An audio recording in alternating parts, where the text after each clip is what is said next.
What is up, fellow sickos? I am Dan Valley coming at you with my certified fantabulous, one and only, irreplaceable, indispensable manager of the year for youth baseball co-host, Mr. Grant Hughes. We're here to talk today about some later season NBA breakouts that we think deserve more attention. One of them is glaringly obvious, but the rest, maybe not so much. So we have like 10 or 11 players here that we will go through, just sort of like putting a pin in it. Are we buying or selling this? Do we think it sustains? What are the long-term implications? We'll get into it all. But first, Grant, how the heck are you? I'm doing well. I'm glad we're doing this too, because as I was thinking about this beforehand, I find myself first of all, the very first person I think of for this type of exercise, like if you go back over the last several years, do you want to guess who it is? Like, the late season surge, how much does it mean? Okay, so a specific player wasn't like a sort of Jalen Green. Oh, that's an even better answer. That should be the right answer. Mine was Anthony Simons because it felt like it happened twice. He had like two separate late surges where the Blazers had quit, and it's like, oh my God, he averaged like 27 and 7 over in March, but and if you know anything about NBA basketball, it's that March absolutely is telltale of what's so that's thank you for that. That ties exactly back to what I was thinking, is that like I skew towards skepticism. Like that's my default position on almost all these guys, because, or at least coming into it, maybe after some research, my opinion did change on a couple, but as far as like buy or sell, but like, do you approach this with, okay, I'll remember this, but there's no way I'm going to get suckered into thinking player X is actually this good and will be this good all next year because March or post All-Star break, they've looked like a different guy. Are you skeptical by nature on this type of thing? Yeah, I think I approach everything with a measure of skepticism or even devil's advocacy, or if it's something where I approach it with, okay, I'm wrong. Not that I necessarily think that I'm wrong, but let me try and disprove why this wouldn't be real. And I also think some of the players that I at least selected are reflective of that in the way of, I'm not buying into just like, maybe there's bigger name players that have made these sort of like, Steph Castle is a good example. We've talked about him a lot on this podcast. He's not on this list just because we've given him a ton of shine when it comes to, we did rookie stock reports, we've done rookie of the year and all rookie talks, but it's like the scoring efficiency is up. And so it's, yeah, that might be telltale, but it's like, I'm not just going to buy when it's a bit like more of a bigger name prospect or player. And then the assumption is, well, this proves that he's going to be a star. I will always go into this saying that's not the case, even though it might be, because you want to see what holes you could poke into it. It's like for Castle, he's a good example. Like I think I will go into next season, like if forced to answer the question of like, so what's the biggest like swing factor for Castle, or like what are you worried? It'll be like the shooting. I'll like forget that he's been like more efficient during this stretch, because like basically this stretch won't answer like the lingering career trajectory question. It's just like a data point that's kind of interesting, and you can, if in fact like these guys do sustain what they're doing now, you'll be able to point back to this and say like, oh, it actually started at the end of 24-25, but we discounted it. So yeah, I just wanted to like anchor there, which is, I think I'm going to talk up a lot of these players and like kind of be sold by some of them, but I do think that is the right approach, which is just to say like, listen, if we go on and on about how like, oh, the playoffs are the games that matter, that like that's where you really learn who can do what and who can't do what, then this is the exact opposite of that, where it's like March games, especially for certain teams that are not fielding real lineups, for example, that it's like, okay, this is nice, but we gotta be like really critical of it. And I think for all of these players, it's at least an acknowledgement they are currently headed in the right direction. And I think it gets more interesting to talk about, rather than, oh, is this the new normal for everyone? I think it's for some of the players who are more established, because we have a lot of the younger guys on here, but someone like Quentin Grimes would be a good example, or the first player that we're going to get to in just one second. It's okay, like they've been in the league a little bit, especially the first player. And so that's when I think it matters more to ask the question of, oh, is this exactly like how they're going to play moving forward, rather than, is this more an indication of where their stock is headed, or what, like us finding out more good information about what they could do. Let's get to it. We begin with Deni Avdija. Grant, what's he been doing? He's been doing a lot. He's got like a trio of games here in the last, I don't know, handful of weeks that if you had checked out on the Blazers, which why? Because they're still one of the most exciting, like kind of out of it teams. Can I interject? Please. Can I interject before you get started? I had to do who's going to make the play-in, like who's in and who's out recently. Uh-huh. I put the Blazers in over the Suns. Did you? I I'm mean, sold. It's just like, the whole thing is that the Suns have been playing better in March. Congratulations, you're still 500, and we have a whole season's worth of sample. Plus, you have the toughest remaining schedule. The Blazers' defense, their offense gives me some of their lineups are killing it, but their offense can get very choppy. The defense, it lines up with the personnel. Just like Donovan Clingan playing more minutes. I want them to make the play-in at this point. I know fans care more about the lottery odds in some cases, but at this point, you're not falling any lower than like 8th in the order. So just get in the play-in and get that experience would be my preference. Sorry. Well, and Avdi, that's a great segue. Like Avdia's defense is, I think, we may have harbor some doubts about some of the other stuff he's done, whether he can hold up under this level of usage, so on and so forth. But like the defense is real. Like this guy is a legitimate, like big forward, versatile, plays super hard, is extremely strong. Like I keep seeing reports about like how much stronger he's gotten. He's always seemed like really like played with a lot of force and is like a powerful player.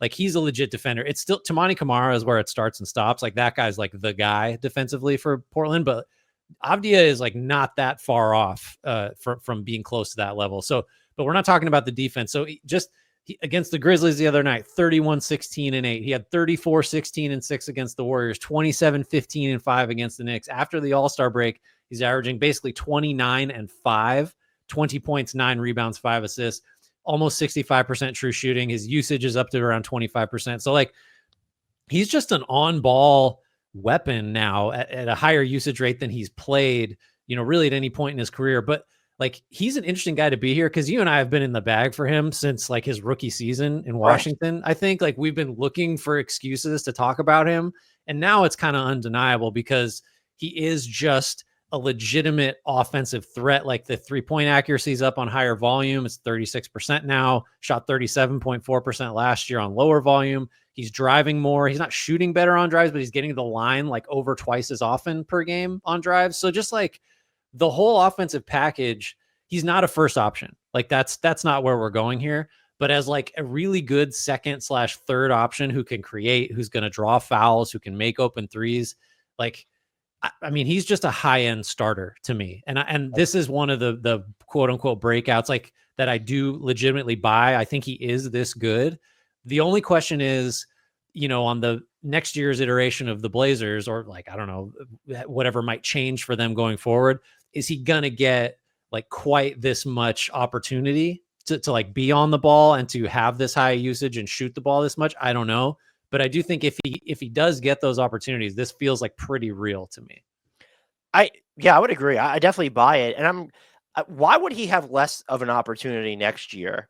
Is it you might see like Scoot and Shaden scale up a little bit, but yeah, no, it's not like you're giving more touches to Clingan or Kamara. You wouldn't think so, but I could see both guards getting a little more time on the ball. Also, what if they do end up with like they get lucky in the lottery and they draft someone who's supposed to be on ball? It'd probably help a little bit. I know he's not soaking up like a metric ton of touches, but if you trade Jeremy Grant, like you could inoculate yourself against some scaling down. I would buy it too. The thing that I think reinforces this is more about the Blazers, though, because we've seen it when it comes to Scoots finishing and some other players as well. Deni Avdija shooting like 52% on layups since the start of February, just 42% on 2-point jumpers. I want that team to get better spacing so bad. I love a lot of the personnel and some of the lineups are really working, but if you could just add or infuse this rotation with another really dangerous shooter. Yeah. And I think at this point, you almost have to wonder, because I know Kamara and Avdija have been shooting the ball well from 3. Grant is what he is.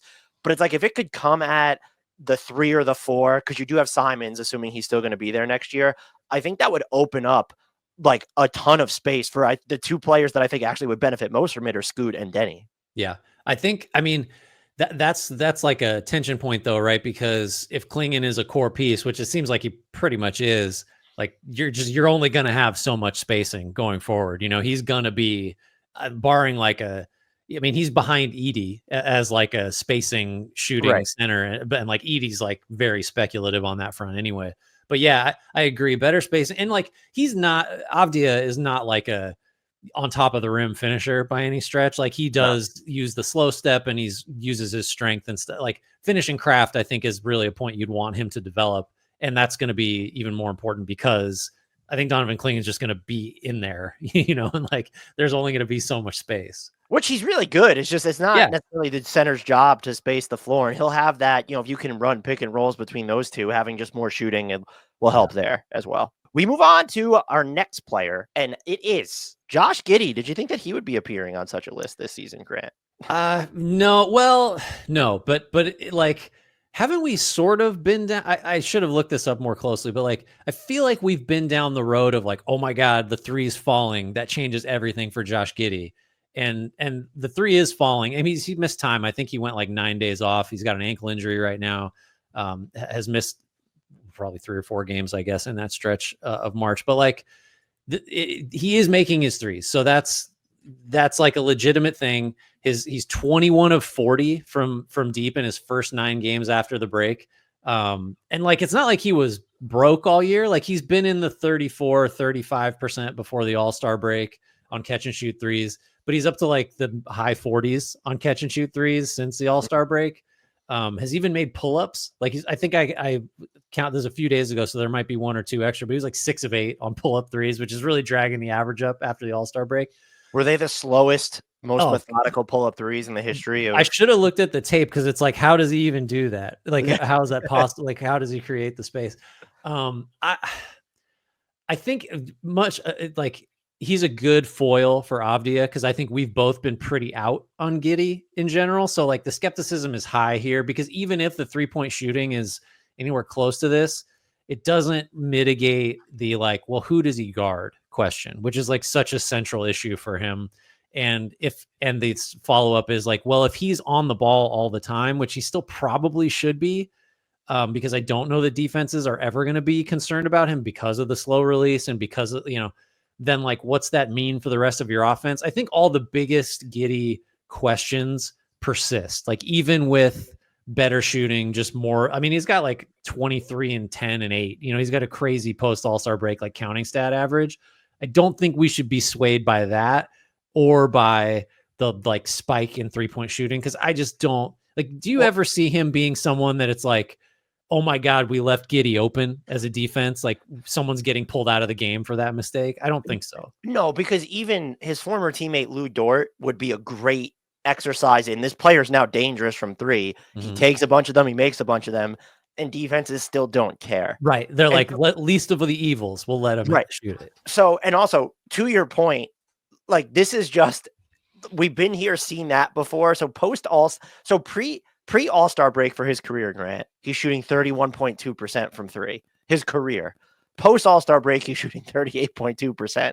That's wild. Career. His true shooting percentage, it increases by 5.5 points from pre All-Star to post All-Star. His post All-Star sample size for his entire career, Grant, is 62 games. And so it's just, this is encouraging. And you look at just the other stuff he could do. I think the big thing for him is that, can you get him to where he's hitting either pull-up 2s or his floaters at a really good rate? Because then that will at least open up his game and everyone else's game, because he's never going to be at least sustainably a top-notch finisher to me. Like he doesn't have that speed, or it doesn't even seem like he has that feel around the basket. And when he gets so deep, it almost feels like he's looking to pass more anyway.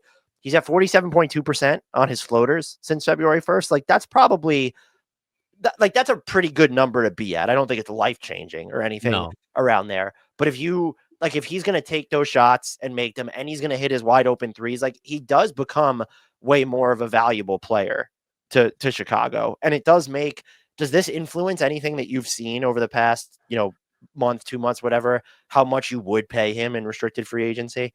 I mean, the $30 million figure per year is what's been out there. I think Brian Windhorst, it was one of those things where like Windhorst was talking about like the going rate. It was in context of discussing Giddey. The going rate's $30 million a year for a starting point guard. It kind of seems like Giddey's a starting point guard. I think it would be a huge mistake to pay him that much, just because like of all the defensive issues, of all the like fit issues, all that stuff is just still there. So I think I don't think the broader market is going to look at this and say, okay, like let's get an offer sheet ready. Like I don't let's like, what do we got for Giddey? The Bulls though, I do think the Bulls now, because the pot committed nature of it all, like, hey, we gave up Caruso.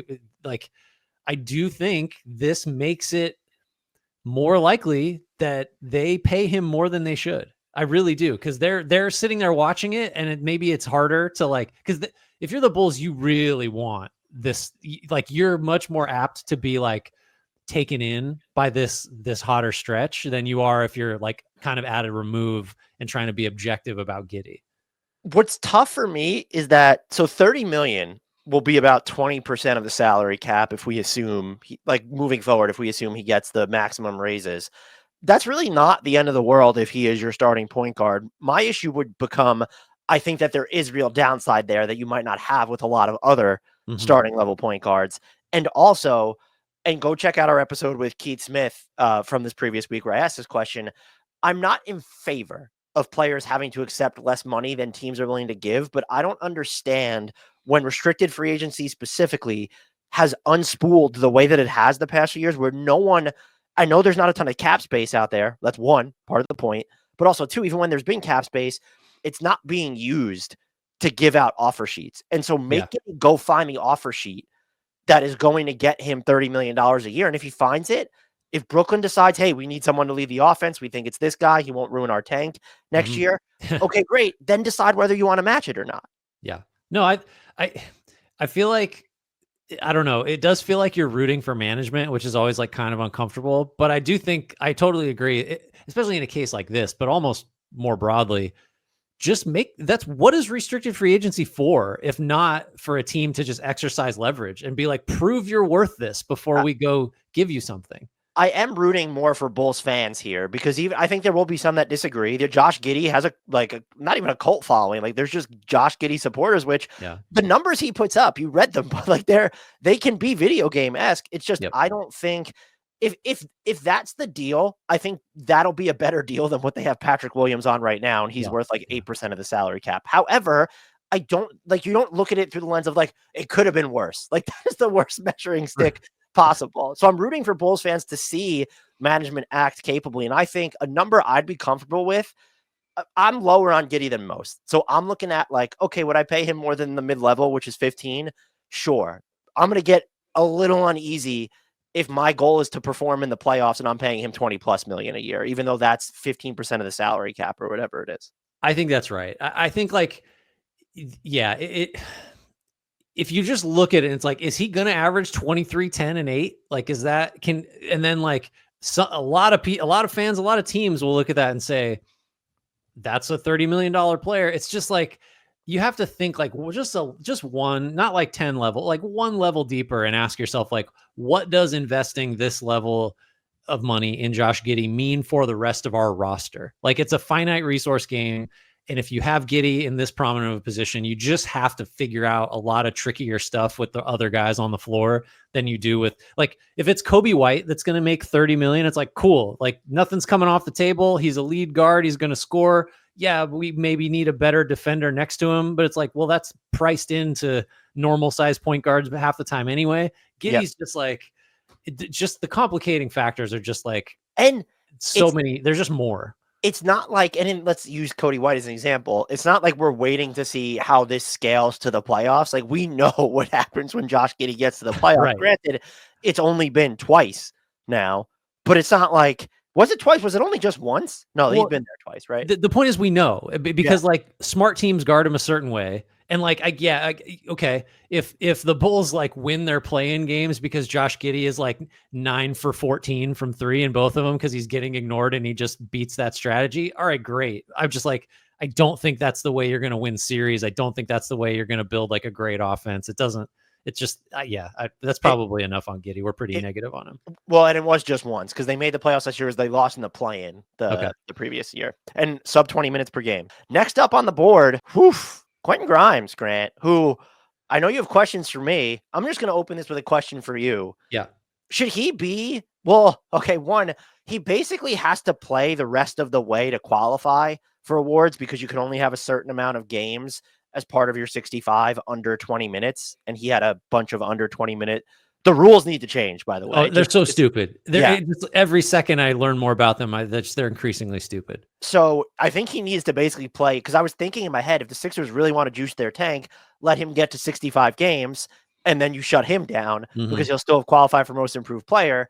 But it's his case is predominantly made the second half of the season. So like to shut him down does it a disservice, but also he just has too many games if you leave it like that under 20 minutes. So if he's eligible, do you think that he's a viable most improved player candidate, or did he not do enough in Dallas because it is encompassing the whole season? Or do you look at it and say, well, shit, the stuff he's doing in Philly for this half year, like that matters more than any other leaps that we've seen? Yeah, I mean, it's weird for a couple reasons. One is like most improved is usually not, like we've talked about how hazy the criteria for that are. It's usually not like within the course of the season, like who's improved the most. It's like versus last year. So it's like we're really talking about, like you said, the post All-Star break Sixers portion of his season. Just like the improvement over the first half is nuts, which is so I don't know what to do with that, with like an in-season improvement. And two, this is the core question for him is like, is this actually just him playing more and playing in environments where there are no stakes? Like, you know what I mean? That's what we're here to talk about, is like how much stock do we put in this? Because you would say, if you're making the most improved case for him, which I think you could, you'd say like what he's doing is very different. It's not like he's just shooting more of the same kinds of shots or just like playing 40 minutes in this role that he used to play 25. It's just like the self-creation. This is where I was going to ask you. The self-creation feels pretty new to me. The amount of on-ball stuff he's doing was certainly not happening, like say in Dallas or Detroit. Like, was there any hint at this, like say with the Knicks? Because you've watched the Knicks more than me, but like, are you as surprised by the Quentin Grimes on the ball stuff as I am? Yeah, I mean, yes, because there were hints of it in New York where he would dribble like going downhill or out of threes, and it would actually be infuriating. And it was, he also had that one complaint where it's, it's tough not to work on the ball, basically. So you could always sense there was that part of his game, but it was never anywhere near this level. And I actually have a stat on that. And this is, by the way, this is for the so if you break it down to pre-deadline, post-deadline, or let's say I broke it down pre being traded to the Sixers, 28.7% of his made baskets went unassisted. That number on the Sixers is up to 51.4% of his makes have gone unassisted. However, when you start to look at the entire season, this is the thing that made me wonder if he should be featuring more prominently in that discussion. Over 345 have played at least 500 minutes this year.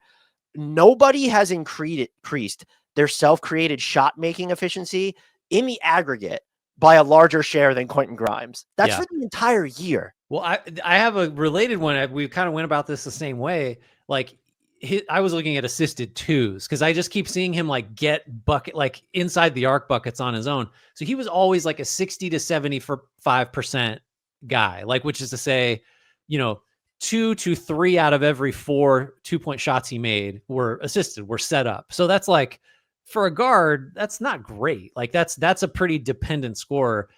38.5% of his twos have been assisted with the Sixers. So it's like, he's just doubled the number of like get your own buckets that he was generally averaging for his career. So yeah, like different way to the same point. Like this is a real thing that he's actually been good at. And then we're just talking about sustainability. And like, really one of the core questions related to that is like the team dynamic on the Sixers. Like, is there room for this? Because you're going to be built around Maxey and McCain, two smallish guards that you have to make defensive sort of cover-ups for. And like Grimes is, I mean, among what he's undersized. Like he's not a big don't want wing. him scaling up. Yeah, like defensively, he might be fine at his position, I think, but you don't want him scaling up too much. So what is it? Let's grant that this is real. I guess that he's close to this in terms of like a self-sufficient creator. Like, do you think there's actually bandwidth on a healthy? I mean, there's the healthy Sixers team that we see next year. So, interestingly enough, I do. Because so the Jared McCain of it all, I guess, could complicate it because between him and Grimes, I haven't seen enough of like, okay, Quentin Grimes is averaging 8.8 potential assists per game with the Sixers. That's way up above what he was at Dallas. But I've seen some nice passes from him, and like coming out of the pick and roll, he's gotten less efficient in Philly, because I think when he really needs to break down and try to set up everybody else, he's probably overtaxed. But if you look at what the Sixers are dealing with, Paul George injured and getting older, Joel Embiid, like you have to figure out a way to conserve him, not just by load managing his appearances, but load managing him during games. If you have someone else who can generate his own shot and at least make the simple passes, that actually I think helps, because Joel Embiid and Paul George, I would say, are two stars where they can scale down. With Embiid, if he's fully healthy, no, you don't want him to scale down. But if you want him to move on defense and you just want him to be healthy, like him doing more pick and pop stuff or pick and roll stuff with Quentin Grimes, rather than having him create a ton of his own looks or bring the ball up or attack like from the outside in. And then we know that Paul George, I think Paul George probably wants to scale down. Like right. I think like everybody wants that. Yeah. So I think there is room for it. I just don't know. I would wonder how you figure it out defensively then, because if Embiid is Embiid, okay, fine. But like you traded away Caleb Martin, you do have Justin Edwards here. Like you need another wing defender. I think if you want to play two of McCain, Grimes, and Maxey basically at all times. Yeah. I think too, like the financial component of it, he's going to be a restricted free agent. What are you willing to pay for a guy that like Grimes? I guess maybe he starts over McCain, but like certainly there's going to be a stagger there between it's two of those three guys can be on the floor. I don't think all three can unless you're really playing against a small opponent.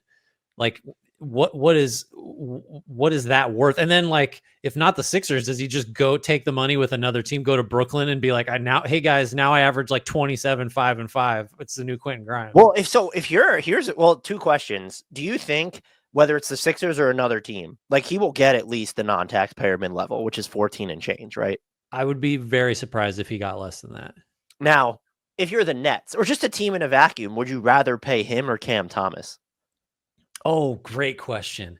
Because, oh, man. Is it wrong to say Grimes? I think I might pick Grimes. I would pick Grimes. I will say, I think where Cam Thomas really has the edge is like we now have a larger sample size of him just making ridiculous shots. Mm-hmm. Grimes is the better shooter, off the ball, and he's the better defender. I think Cam Thomas, what's interesting is he's at this point to me the better passer. So I think that's why it becomes more of a debate. I think I'd rather just have it feels like Cam Thomas, if he isn't a central part of your offense, there's a chance that he's just not useful. Where with Grimes, he could, in theory, I guess, progress down to being a 3-and-D guy. One other thing I wanted to talk about, which is like, there's no right answer, I don't think, but like, do you make anything, and maybe we could go through the reasons he's changed teams, but like, do you make anything of 4 teams in 4 years for a guy that's obviously talented? Like, does that, like when, like leaving the Knicks was just like, it was a money thing. Same thing with Detroit to Dallas. We think Hardaway is better, talking from Detroit's perspective. So I actually asked someone about the Detroit thing, and the belief there was that his knee apparently was just cooked. Okay. With New York, I think that this is unpopular to say, I think they botched it. They've proven one of Tom Thibodeau's flaws is that he doesn't know how to develop young talent for the most part while trying to pursue wins. Like Deuce McBride is kind of an outlier, but even dating back, this is the example I always go to. Think about Jimmy Butler in Chicago, how long it kind of took him to enter the main part of the fold. He eventually got there, but it wasn't. So the Knicks botched that on my end. Like he had a down, he was injured, had a down shooting year. But good teams figure it out. And like Dallas had kind of figured it out. And then he apparently wanted no part of Dallas, which I don't blame him. And so I think that it is a little bit. And if you start to hear things about he actively looked to leave Philly because he didn't want to be with Paul George and Embiid and Matt, that's when you start to, he hasn't been in a situation where I don't think there's at least some type of an explanation as to why his team moved on from him. I think I lean that way too. It's pretty unusual for a guy to have this many teams before he gets to restricted free agency. And then we're still talking about like, oh my God, he might clean up in restricted free agency. That's like a rare set of circumstances. I will say too, the other thing that this just supports your kind of point about his 2-pointers. He's shooting, because you're watching him inside the arc, and these aren't always just open paths to the basket. 57% on nearly 10 drives per game in Philly.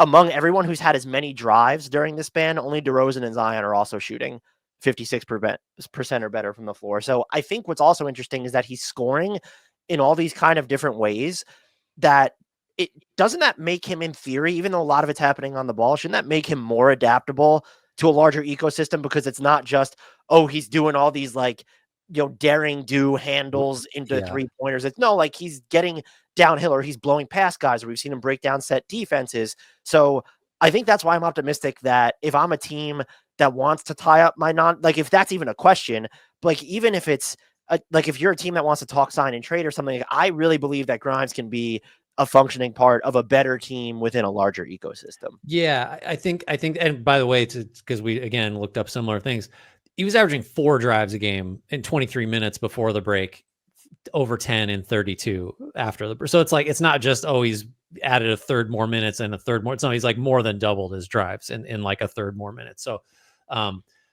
I think it comes down to fit for him. I don't. So I have fewer questions about like. So I think realistically, he's going to settle in somewhere between what he's doing now and what he did for most of his career. Like maybe Hot come take. closer to this. Yeah, hot take. He's not that good, and he was never bad. But it's just like I don't think he's going to be a guy that's regularly getting you 40 plus on a decent team.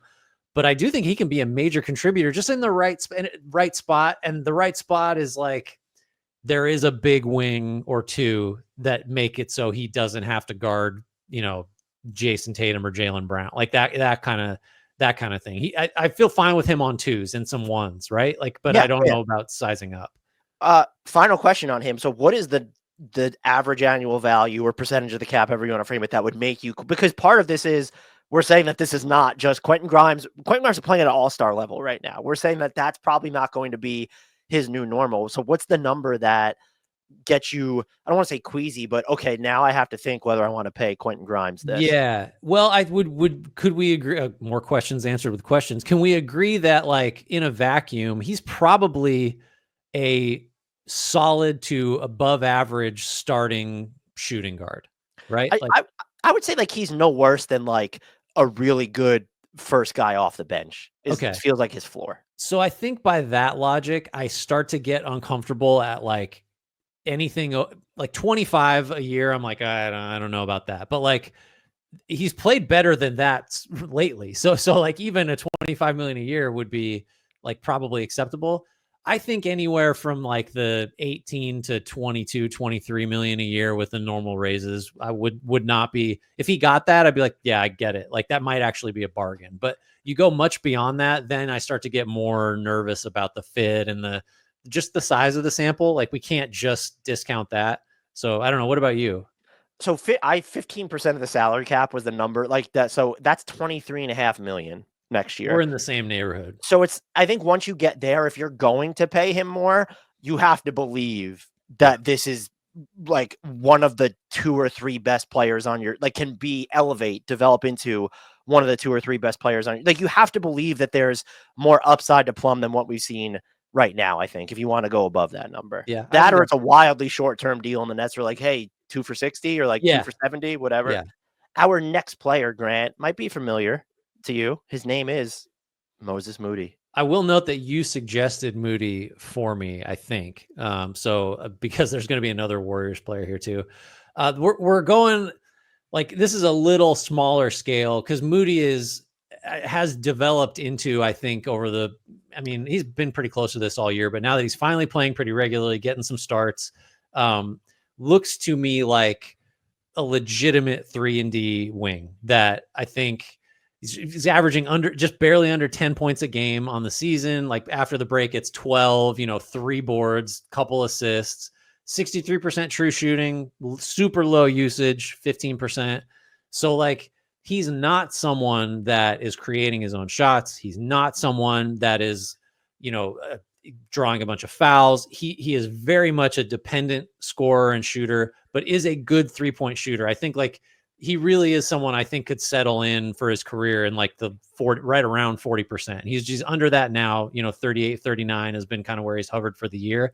I think that's real. He's not someone that's creating his own threes. He's going to make the open ones. Good cutter, good defender, good length, just like has become what everybody sort of thought he was. I think maybe everybody and Steve Kerr was the last to really finally accept it. It's just like a good 3-and-D wing that you can start on like a playoff team. So it really has just been about the volume, I think, because his impact on winning, I think, has been pretty, though inconsistent, and maybe that's not his fault that it was inconsistent because his playing time was inconsistent. I think he's just a reliable, like, good starter now that there's not a lot of upside. I don't think like this is about what he's going to be, but it's pretty good. So I do buy him as like a plus starter that fits in on a lot. Like he might be someone that like when you start, who's the 3-and-D guy that everyone should trade for? Who's the 3-and-D free agent in a couple years? Well, Like, we'll talk about his him. extension 3 and 39. Doesn't that look like gold? It's a heist. Yeah, it's a heist. You can pay that guy 25 for that player type. That He's happens all the making time. less than Patrick Williams. Like, let's just Yeah. Well, and honestly, like Andrew Wiggins moving on. Now Jimmy Butler came aboard, but like Andrew, he's doing a lot of what Andrew Wiggins did more efficiently. He's not the volume scorer Wiggins was. He's not going to go get you the like pull up 2 with 2 seconds on the shot clock that Wiggins could occasionally. I don't know how valuable that shot is, honestly, but like he's stepped into that role, and certainly like value wise, he's more valuable dollars to production than Wiggins was, which is like Wiggins was an all-star one time. That's like a big step.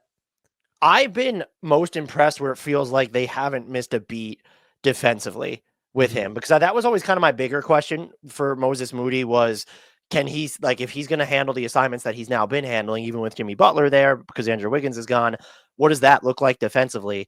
I think he's looked really, really good. Yeah. Like there's just like, he looks just gritty and kind of locked in. Doesn't really feel like he's ever getting burned, whether it's on or off the ball. And they have Draymond, they have a good infrastructure around him right now. But now if you can throw that in with like some level of offensive consistency that we've seen from him, I will also say this might be smaller scale, but it's important because it's on a team that all of a sudden has championship aspirations. And it's an interesting situation because what you and I have said, this is repeating ourselves. Whenever he's played or strung together minutes, even when they're not the best, you never came away thinking, oh, he doesn't belong in an NBA rotation. It just so seems for some reason in Golden State, he's never had that opportunity. And the final thing, just because I don't have a ton to add to what you did, the 3-point volume, I think, has been really big for their offense too, where he's at like over this stretch since February 1st. I think he's at like 7+ attempts per 36 minutes or whatever, at least close to that. You might even want that to be higher, but there does seem to be more quicker decision making from him, where it's even when he's not shooting, he's getting rid of the ball quicker. I that's absolutely right. And you can point to the touch time before the All-Star break, 2.2 seconds per touch and 1.5 dribbles. It's down in a bigger role now to 2.07, just, not a huge change, and 1.34 dribbles per touch. So he's making decisions more quickly, to your point. And I 100% agree that as a shooter, like one of the hardest things to do on the Curry Draymond Warriors is to like come in and feel like it's okay to shoot. Like that, you see guys constantly. Moody really fell victim to this. The next Warriors guy we're going to talk about did not have an issue with this, but like you can see guys thinking like, should I shoot this? Because if we wait 3 more seconds and make one more pass, Steph might spring open, and like everyone knows that's a better shot. Moody really was hesitant pretty frequently, and he is letting it fly more aggressively with less hesitation now. I think he could even scale that up. Like no one's mad at Moses Moody taking a like semi-contested 3 because he has demonstrated he's like a high 30s 3-point guy. And the alternative of him like up faking and putting it on the floor, that's a worse alternative. Like that is a hole still where he just like, he's not someone you want dribbling unless it's like really, really like constrained. So yeah, I think there's room for improvement. And I think like mostly it's just 3-point aggression really from him. So, and that, by the way, that's big. Cause do you think we still cut, like, is there I guess ideally, is there a possibility that he becomes like the most important player in what we would consider either their best or finishing lineup in a postseason setting? Well, I would say that there's not, because there's 3 locks for that, right? There's Draymond, Jimmy, and Steph. Right. I think what's changed with Moody is, and you made me remember this, what I used to say was, well, the reason he gets jerked around so much is because like, well, they need quality X, and it's like, oh, it's shooting. Well, Buddy Hield's on the team, so he's going to go in. Or they need like, versatile defense. It's like, well, Kyle Anderson's good at that, and like he's gone now. Or they need someone to, I don't know, guard a point guard, and it's like, well, they got Gary Payton. Like that guy's as good as it gets on the ball. So like there was always someone that could do the thing the Warriors needed better than Moody, but now he's gotten so capable at all those things where it's like, well, he's just totally a balanced two-way guy. And so we'll play him over all of those players. So from that perspective, he gives them like a completeness at the position that you don't get with Hield, with Peyton, with like whoever else you want to throw out there. So yeah, I mean, he's never going to matter more than the three guys you mentioned, but like he does provide them with sort of a, like just a full two-way profile that they, teams kill for players like this, where it's just he's not taking anything off the table on either end. So yeah, I think he is becoming hugely important. Also hugely important, maybe the most important player on the Warriors, and Quinten huge. Post. So the thing I said about like hesitant 3-point shooting has never applied to Quentin. Like so I'm convinced that he got called up from Santa Cruz and was told, if you don't shoot it every time you touch it, you're getting pulled out of the game. Cause like, that's why you're here. You're not here for anything else. Just be a 7-footer that shoots threes. And he's shooting 43% on 9.3 3-point attempts per 36. If you filter out guys who played less than 100 minutes, so just like someone that came in, played one game, got up like 4 threes in 20 minutes or whatever, like filter those guys out, he has the highest 3-point percentage of anyone in the league, averaging over 9 attempts per 36. Like he is a legitimate, really, really good 3-point shooter that does not hesitate and understands the assignment. So like Quinten Post has legitimate NBA offensive value. And you see it like against Toronto, he comes in and hits 6 threes and like unlocks the offense. Like he just really is a true weapon. He is not good at really anything else, or has not proved to be good at anything else.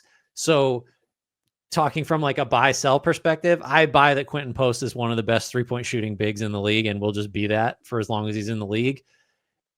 He does get attacked defensively. He's not strong. He moves okay. Like he does look comfortable and like semi-agile, and like he knows what he wants to do on both ends. It's just like he's a single skill guy right now that's extremely valuable in small doses. I don't know if I'd go much beyond that. And I think the playoffs are going to be really interesting, because like a guy like that with such a demonstrated strength and so many demonstrated like weaknesses or like things to potentially exploit, it's like, I don't know what happens in a playoff rotation with him.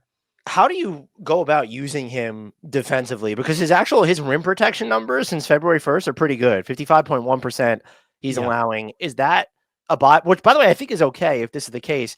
If you play him next to Draymond, it streamlines what he's going to be responsible for defensively. So it comes a lot more about positioning rather than like anticipation and having to think through all these, complicated possessions, or especially you're not going to have to worry about being the primary backline communicator if Draymond is on the floor.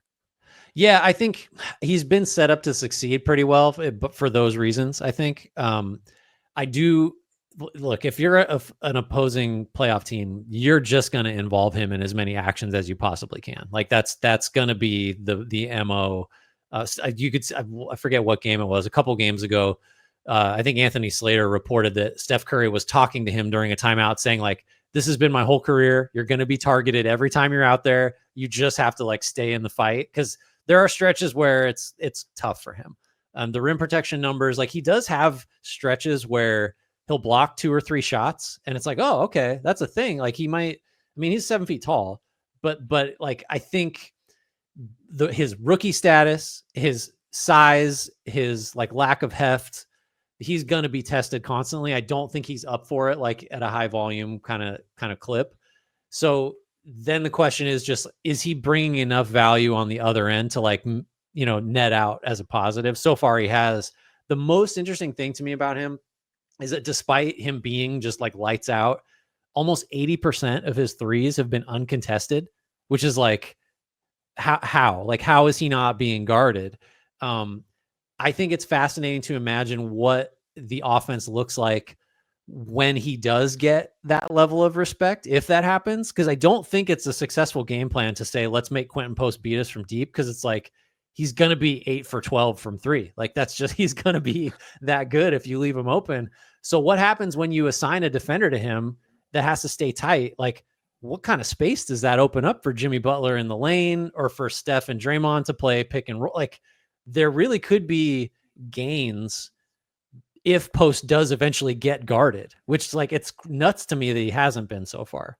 Well, didn't you kind of just describe the reason why he hasn't been though? Is because look at what that would then open up. And if you Maybe. look when you have Jimmy Butler now too on this team, where okay, think about the rim pressure and the foul drawing. Mm-hmm. Do you just live with, or maybe it is a reputation thing or lack thereof of, or he's shooting this from three, but at the end of the day, it's Quinten Post. It's not.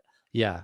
So they're just, we'll live with him going we kind of just talked about this with Josh Giddey, except there's a difference between going, oh, he's 4 of 7 versus 8 of 12. Right. So like the volume will be, and he's also, it's at a position where it's more anomalous, where Right. guards hitting threes. Ooh. Yeah, right. Isn't he supposed to? I think one hang up, we've probably spent too much time on him, but he's an interesting player. One hang up is like, I'm not sure he's proved outside of a few isolated instances that a defense needs to put a big on him. I think it's the kind of thing where it's like, let's put a guard on him and then dare the Warriors to like, well, they switched. So let's see if he can post up this like 6'5" guy. Cause that's a win for the defense. If you're suddenly running your offense through a Quinten Post, like low block touch, like that's what you want as a defense. So I think like there are going to be some give and takes and some like, strategy and then counter strategy, assuming he sees any playoff minutes of like, okay, we put our shooting guard on him. What are you going to do? Maybe it's just shoot over him, but it's also like it's goading like suboptimal offense out of the Warriors, I think, potentially. This last part of your analysis really got the juices in one of my dog's blood flowing. He's like you started like going into like the minutia of the Quinten Post effect, and Wade he's loving it in the back. I just took a picture of him. He gave a big stretch. He's ready. Gets it. He understands it. Our next player is Zeke Nnaji, who he's not played pariah. Too much. What's that? He's a pariah. Has not played so much the past 2 games. And we've entered like more of the, like we were talking about, smaller scale type of breakouts. We've entered that portion of the podcast. The fact that he's playing at all, though, I think has been a big deal. The way they've used him defensively feels a lot more versatile than in years past. We're like, okay, we've seen him dig into some big guys. He's actually done pretty well as a rim protector this year, but a lot of stuff he's doing is a helper, and we've seen him more on the perimeter. And I think that's where he probably gives them their most value right now. Because I do believe he can be an excellent help defender. And he's gone up against, like Zion kind of ate him up at points, but when they were playing the Magic, he spent a lot of time on Paolo Banchero. Orlando as a team averaged 0.64 points per possession. I know it's the Magic, but like on possessions where he was guarding Banchero. So I think that's like really good. We've also seen him give good spot possessions against if he's switched on to an SGA or winds up on SGA or even a J-dub.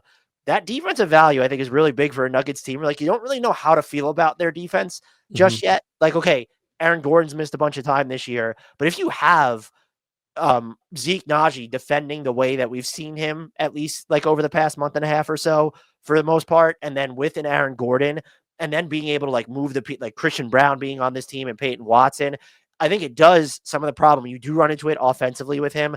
I don't view him as like a great screener. He will give some second efforts on the glass. It's the 3-point shooting. He's over 40% on catch and shoot threes during this stretch. He just doesn't take a ton of them, and he's shooting under 49% on layups. And so when you're not going to be like kind of the best finisher all the time, and then you're not the best screener, that utility can be awkward. And I don't know how his value is going to hold to them in the playoffs, because I do think they could still use some secondary front. Even if you think Aaron Gordon's just going to soak up all the backup center minutes, like, okay, great. There could still be like a little bit of a vacuum there for Zeke Nnaji to soak up important minutes. I think he's still going to have to continue to show more offensively for the most, like, at least I think you could say this about a lot of players on the Nuggets. I probably want him getting up more threes, like on a per minute basis, would be because the way that, again, that he's by and large defended, I think you can argue that there will be certain matchups where it's all right. Like, he might make more he definitely could make more sense for them than Peyton Watson in certain matchups. Just if Peyton Watson's going to be all over the place offensively at points.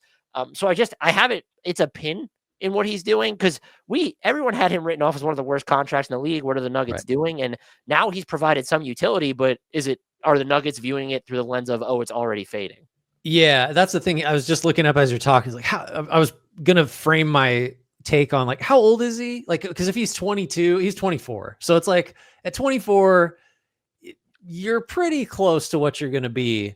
So, but the issue I want to ask you, like, Is it possible that I know, I mean, the numbers have been what they are. So like you can't say that he's never been given a chance. Like his production just hasn't been like worthy of a bigger role. But do you think there's any like, is there a possibility that like, man, you're playing behind Jokic essentially, and it's just like the Nuggets are never gonna like really give you like a lot of rope, in that roles? Cause like we want him out, we want Jokic out there as much as possible.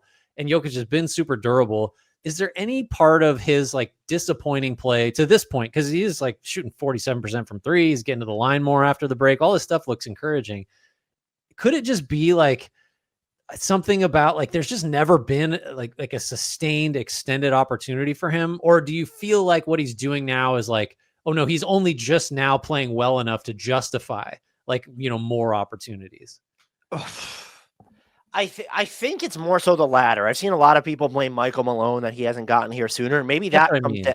maybe that comes down to the mode of deployment, because he's not like when you he's still contesting like a pretty fair weather percentage shots at the rim when he's on the court, but they're not asking him to be the traditional big man all Right. the time. And I think that's where the approach was more so flawed defensively for him, Mhm. because he's always been, I'm trying to think of like what's a good analog, but where we look at them and it's like Grant Williams, for example, has always been better as like this switch big man or someone who might defend like the small, and even he doesn't move his feet like Zeke Nnaji. So it's a bad example, but it's like you look at guys and you think, oh, they can immediately play the pure five. And I just Mhm. don't think that was ever supposed to be his role. Mhm. But what were the Nuggets supposed to do? They just lean more on DeAndre Jordan? Yeah.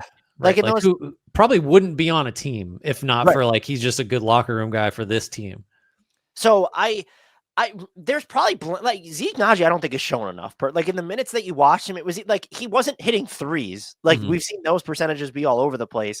So that would have been a way for him to provide value as well. So I think what is happening now is important because it provides a roadmap to what he can be. I just don't know. And now there's proof of concept. And I wonder now, is that more valuable to the Nuggets rotation, or is it more valuable for when they're looking to move him over the offseason? Yeah, hard to say. I do think like I don't know how well he would have to play to take backup center minutes from Aaron Gordon in the playoffs. Like we may just not see a whole lot of Najee uh, once we get to elimination time, but That or maybe like we will. I maybe think him and Gordon together is not like the worst idea. I like that in theory, like space Mhm. the hell out of your offense during those non-Jokic minutes. And we're also talking about how many minutes per game in the playoffs, Grant? 8 at most? Maybe, yeah. Yeah. So would you buy or sell this though? I mean, I'm buying that somewhere in there, there's like this version of Najee, or it's like a slightly Well, better one, which I didn't think before. I thought I was kind of sold on like, that was just, it's not going to happen for him.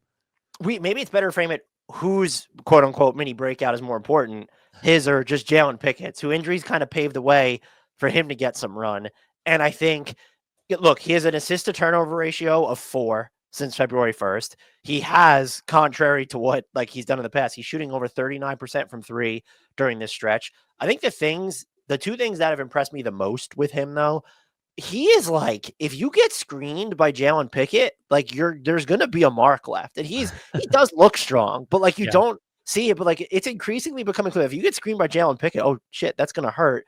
And like he's been, and I think this is probably an extension of that. He's just grittier on defense than I ever thought that he was gonna be. And so I don't look at him and think that he could be like a caps lock game manager for them, but sort of as a nice change of pace option if you don't want to operate at full throttle with the Russell Westbrook, and maybe you're looking for someone who can like, because Russ is going to be better with the off ball movement, but if you want someone as kind of like, oh, if he's going to screen, or maybe do you trust him at points to hit the wide open threes more than Russell Westbrook? I don't know. This is just another thing I have a pin into where, okay, like when it matters, I don't know how much these two would play in the playoffs. I do think if I had to pick that the stuff Najee has shown, and maybe again, I'm overstating like a couple weeks ago, I think the stuff that Najee has shown is going to end up being of more use to the Nuggets than having Jalen Pickett. I think I agree, even though like just kind of made the case of like Najee's minutes potentially shrinking. For me, like the 2-point shooting is not good enough for even after the break, really. I guess he's a 2 mainly, right? Like I don't know how much time has he spent on the ball if you break it down play by play. I mean, he gets some Well, no, he's been mostly a point guard this year. That's where they list him. Yeah, I was gonna say. So it's just like, and he's pretty good at maintaining his dribble.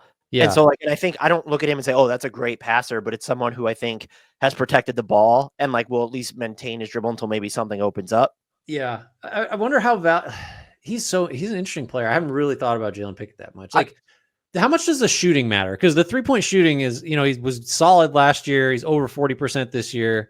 Is that the carrying skill, or at least as far as the Nuggets are concerned? And like, will we play this guy? Is it that, or is it like, no, he needs to actually be on the ball, like doing stuff with backups? Like what? Because if you're playing with Jokic, you're not on the ball. Like, again, certainly if Murray's out there too, so you're really just reduced to being a spot shooter that you need to defend and set screens and stuff. Like, I think if you want him to be a part of quote unquote some core lineups, it would be the shooting, just because I don't think you're ever going to because Russell Westbrook is more explosive. You're not going to replicate what he can do away from the ball. And then if the what's the way to earn minutes on this team would be if the Nuggets don't feel great about, because teams are just leaving Russell Westbrook open from three, and the Nuggets have like, you're gonna have to live with that and hope he makes them. If Jalen Pickett is shooting 39+% on 5+ attempts per 36 minutes or something, maybe that gets you thinking. And then he gives you, like, if you're looking to break down a defense with your half court offense, Russell Westbrook is definitely the better individual scorer. But I wonder if as part of like, you're looking to table set the rest of the unit, you might prefer Jalen Pickett's like patience there. Or I don't know. It's that's why it's so tough to like kind of figure out, well, okay, what does this mean if you're trying to expand upon his role? Yeah, he's a victim of like, it's, there are costs to playing with like a truly great like on ball guy like Jokic, which is that like, I guess you better get good at cutting and spot like non on ball stuff, because you're just never going to have it. So yeah, I think he's been so. Does Julian Strawther like have a place going for, like, I mean, clearly he does. He's played like a fair amount, but like, I don't know, how many of this type of guy do you need? I honestly, but it's kind of just like trying to figure out who, I guess, like, are there 8th or 9th guys in the rotation at this point is where it gets weird. And also a lot of this stuff is, it could be the byproduct of who's like playing and not playing. So like you see Jalen Pickett's minutes, like when you have Jamal Murray and Russell Westbrook available, he's not playing as many minutes. We saw Peyton Watson come back, and like Zeke Nnaji's minutes, like those are going to be more up for debate. So I think Julian Strawther in theory is the guy who could actually still play because of the 3-point volume. He's not like forward size like Nnaji, but he's not like he's bigger than Jalen Pickett.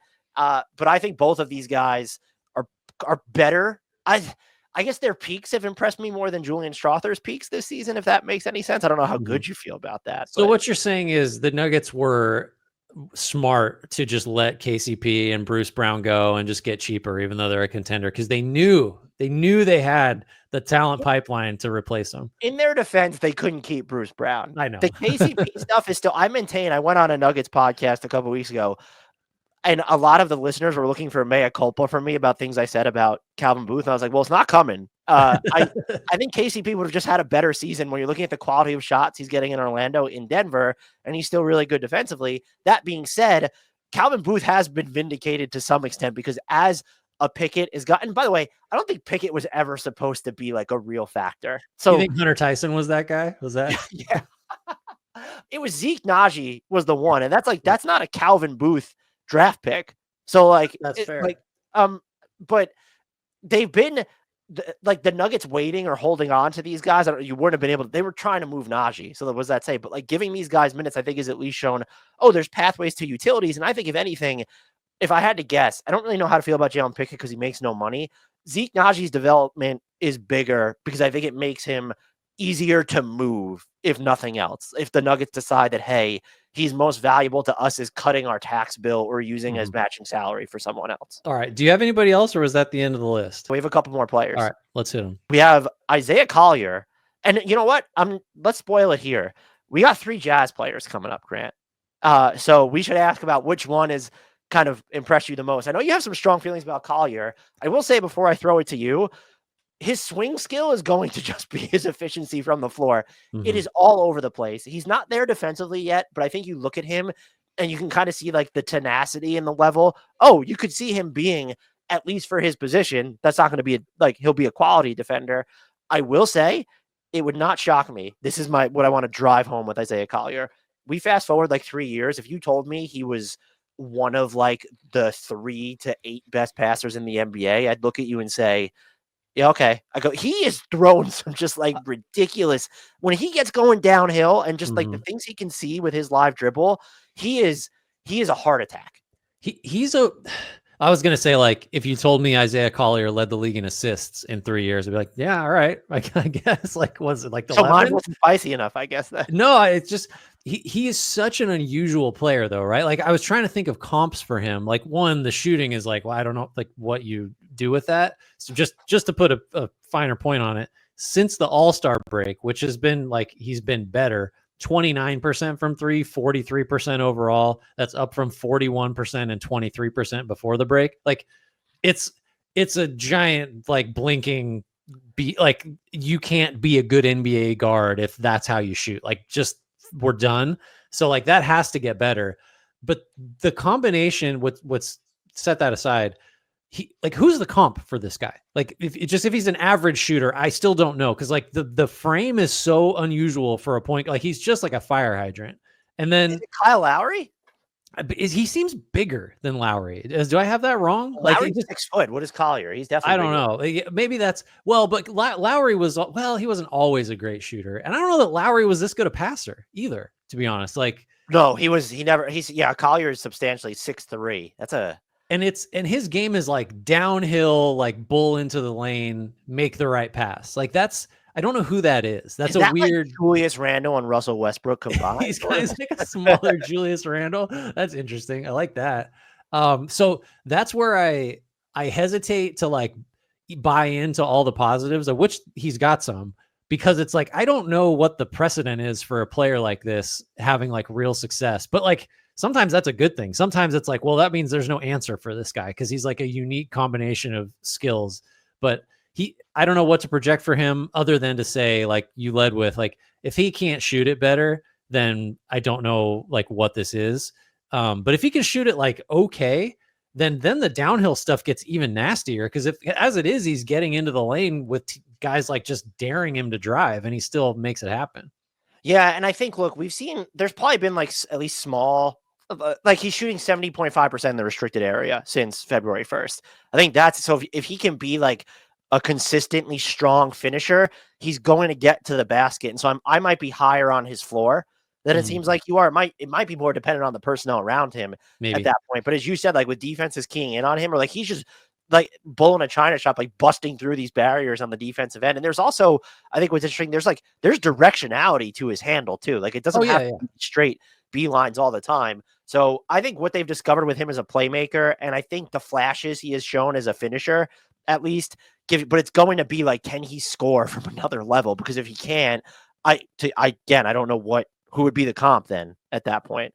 I don't know. I just looking at the shot profile too, like over a third of his shots are from in that 3 to 10 foot range, and he's like at 44%, which is actually like, I'm surprised it's that high. I haven't watched. Yeah. That's actually, I would not have guessed it was that high. So yeah, no, I would have said lower, but that's way too many shots from that, like not quite all the way to the rim range for someone that's just like, I don't think you want to live that way. That you can't have the 3 to 10 footers be your bread and butter. But then it's like, well, I'd like him to shoot more, replace those with threes that he's shooting under 30% on. I don't know. Like it, yeah, I'm not, I don't know, out or pessimistic by any stretch. It's just like, there's just a threshold factor of like, can he be remotely decent as a shooter outside the restricted area? And I don't know. Like, I don't know yet. Next up from the Jazz is Kyle Filipowski. We talked a little bit about him because both of us had him on second team all rookie, right? At the 3/4 mark. Oh, yeah. I can't say enough good things about him offensively. I know the shooting numbers were kind of iffy coming out of college, but I think I looked, and from what I did the minimal scouting of him, it felt like, okay, like he will become a good shooter. He's still ironically shooting 65% from the foul line since February 1st, which is weird because he's shooting 1,000,000,000% from 3 during that span. It's actually 47.1%. I think what's impressed me the most, and like the scalability of his shooting for sure, this dude runs the floor. He has like an effective field goal rate of 68 in transition. And so he's taking like threes in transition. It's not just, but he's good at leaking out or just running the floor in general, getting end to end. So like being able to open up those opportunities at the rim. the passing, the live dribble passing, like, no, this is not Nikola Jokic-esque, but it's like, oh, no, he's finding, like, he's working on kickouts. He doesn't have this one-track mind. And it's, oh, wait, he's putting the ball on the floor? There's some, I don't think you should ever feature him this way. And because I think pretty clearly the Jazz view him as a 4. The center numbers are not good. They've tried it. I think you don't have to worry about him, like, kind of feeding him in the post as much. But, like, he has some, oh, he can hit a turnaround J. There's, like, a bunch of different layers to this guy's offensive game. And I look at him and I'm wondering, is this a starting caliber front court player? I think a lot's just going to come down to the defensive end. He's not laterally quick enough. He can't hold up at the center position. So that's a very easy way to say, no, he's going to have to come off the bench. But the scope of his offensive game is a lot wider, especially this early on, than I ever thought it was going to be. Yeah, I think he is a starting caliber big, not a center, so a 4. That's part of it. It's like, well, 3s and 4s are like kind of the same now in most lineups, but like offensively, I think he's there. Just the shooting is what it is. Like he's gotten all the way up to just under 40% on the year from 3. He makes half his shots overall. Like the free throw percentage is weird. He doesn't get there enough, but like it's almost 4 assists per 36 for like a front court player. That's live dribble stuff too. Yeah, it's real. The offense is real.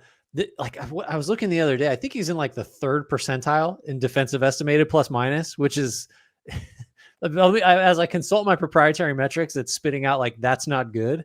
So it is just the huge heuristic. Yeah. No, that's what it is. It's there's a subscription service that you can message me on the side for that to learn that the 3rd percentile of something is not good. So let's say, oh boy, that.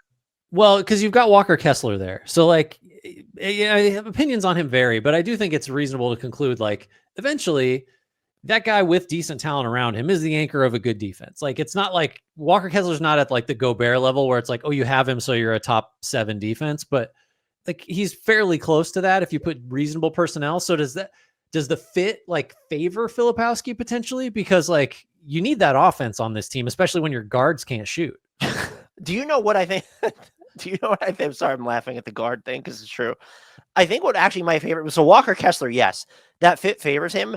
But if you kind of look at the team moving forward, the size that you could have at the 2 through 4 when you're fully healthy, where if you could play Filipowski with Kessler, Hendricks, and Lauri Markkanen, that is a lineup you could try. Or at the very least, you could certainly play him with 2 of those guys, Kessler and then one of those other guys. Not that Lauri Markkanen's going to insulate you then, so I prefer to see it with Hendricks. I just think they have other ways to insulate him. And in theory, I still think Cody Williams can kind of be that player, but, you know, he's not on this list for a reason, folks. I mean, you could argue his leap has been as big as anyone's because he was literally invisible for most of the year. And now I think I've actually seen him. So I think he might be trying to do too much at the moment. We were like, at one point, really? Did he take a shot this week? Do you think that's too much? God. So, yeah, but I think the fit, at least having Kessler there, could favor him. I think it still matters then if you don't think that Taylor Hendricks, when healthy, is going to work out and that you can't, because Filipowski could be a 3 on offense. I don't think that's the way to maximize him. And that's maybe where you run into a problem. So if you don't buy that, then you need to find, like, you need an upgrade as a wing defender on this team. Maybe that is Taylor Hendricks, but beyond that, you don't really have an option. I mean, the other interesting thing is, like, the best version of Filipowski sort of resembles Lauri Markkanen offensively. Like, not the movement shooting, but it's like when you said, like, well, he can be a 3 on offense. Like, well, that's true. That, like, Hendricks is, like, indispensable if you're going to be playing Filipowski or Markkanen defensively. So it's like, I don't know that there's a pathway unless and until they do trade Markkanen. But then it's just like, great, you slot in there. Hendricks is there. You got Williams and then George and Collier, your ones. Like, okay. I don't know. Great is the word I'd use for this team after trading Lauri Markkanen for sure. Yeah. Great for Filipowski. He's going to get a lot of shots. Brice Sensabaugh, he's shooting 42.7% from 3 since February 1st. Also of note, he's done a lot more stuff in transition for them. He's also shooting 70.6% in the restricted area. I don't know what to make. Like, he doesn't always play a shit ton. And I just don't know, how do we forecast forward for him? Is this just what he is? Or have you seen anything? And I'm going to preface it with this. I have not. That would make you think that there's more feel there as a passer or someone who could be an even better defender if you're looking at, like, the way that he could move. Because he's like, his strength is okay, but like he just doesn't move great for someone his size on the defensive end either. So I've noted it because he's actually fun to watch. And I think if you just want someone who could come in and, sometimes he'll generate his own shot. But I think what he's impressed with me the most when I talked about him coming out of school was I worried it was kind of the Jalen Tyson concern for me, where it was, what is he going to fit like if he just can't have the ball? Or like I had the same concern with Jacoby Walter. He's proven that he doesn't need it. And I think that's a really big deal. So I think I do believe in the shooting.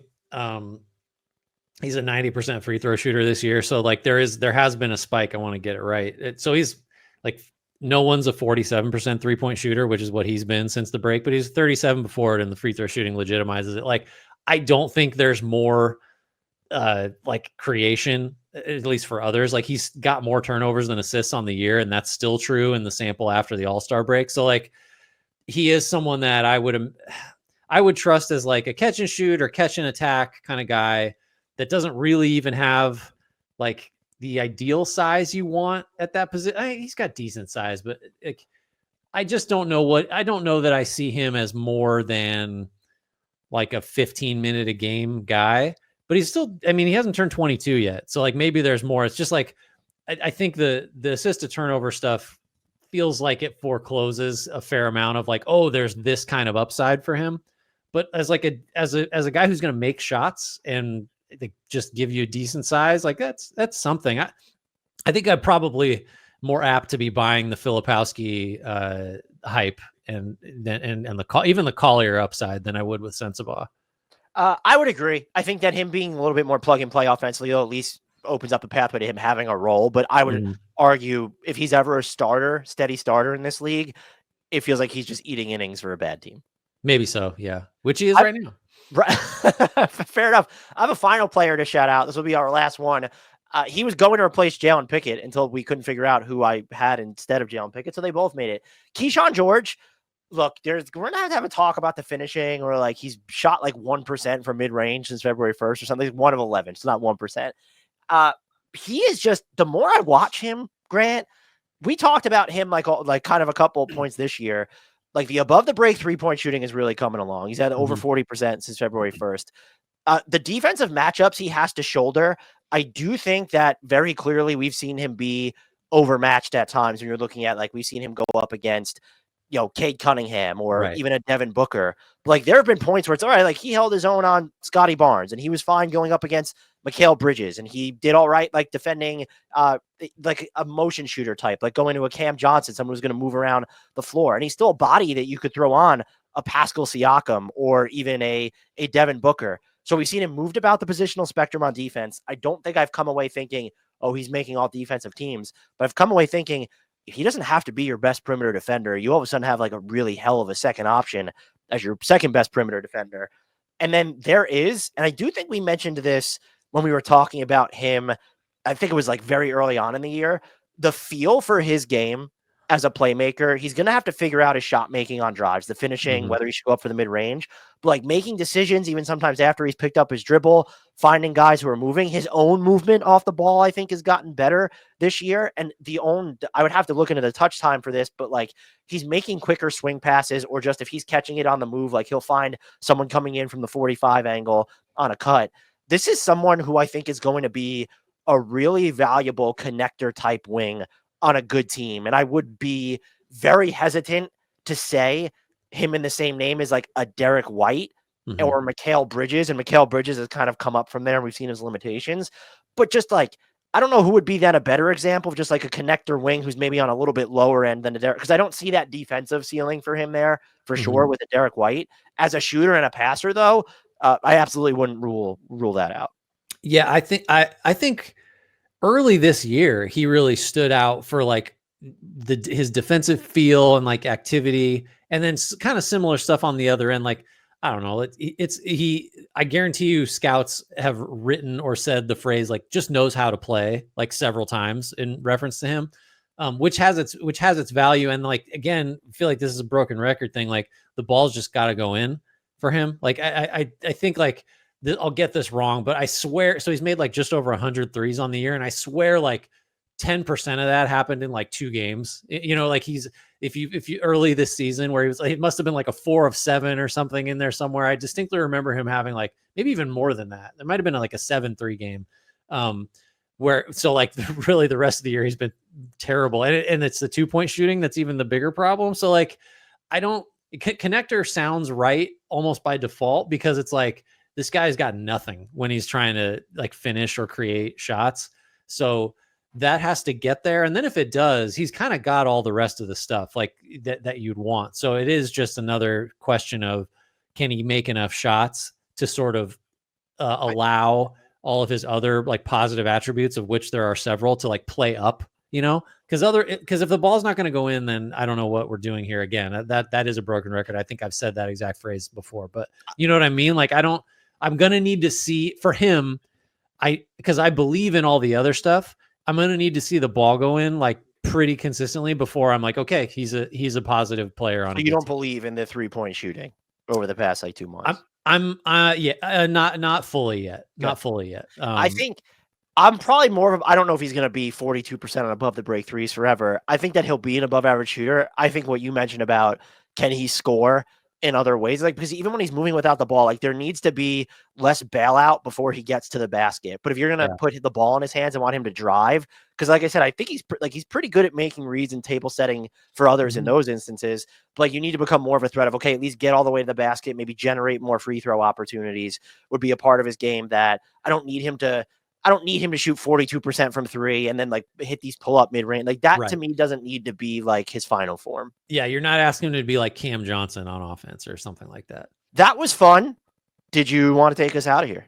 Yep. Thanks everybody for listening, for watching. Let us know who we forgot, because I told Dan before we started this that like I thought of someone and I couldn't think of him, and I'm not going to think of it. It might've been Zion. Like, let's do Zion just for funsies. Yeah. Like no super main. That wasn't we tried to make that clear top. No, but like, oh man, look at what freaking like you said, Zion's been doing. As a guide, Dan chose Brice Sensabaugh. So the level of deep cut and Jalen Pickett.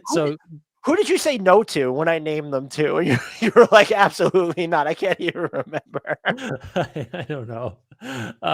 So give us your own deep cuts and buy or sell them. Like Quinten Post, FYI. So just yeah, I did. I did have the best big man shooter since Karl Anthony Towns, who's the best ever. So I mean, I don't know. I'm not sorry.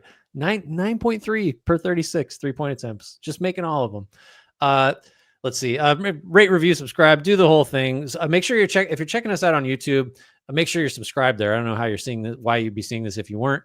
But if in that unlikely instance, please subscribe there. Leave us a comment. Let us know who we forgot, whether you buy or sell the guys we bought or sold. Join our Discord. Links for that in the YouTube and podcast description.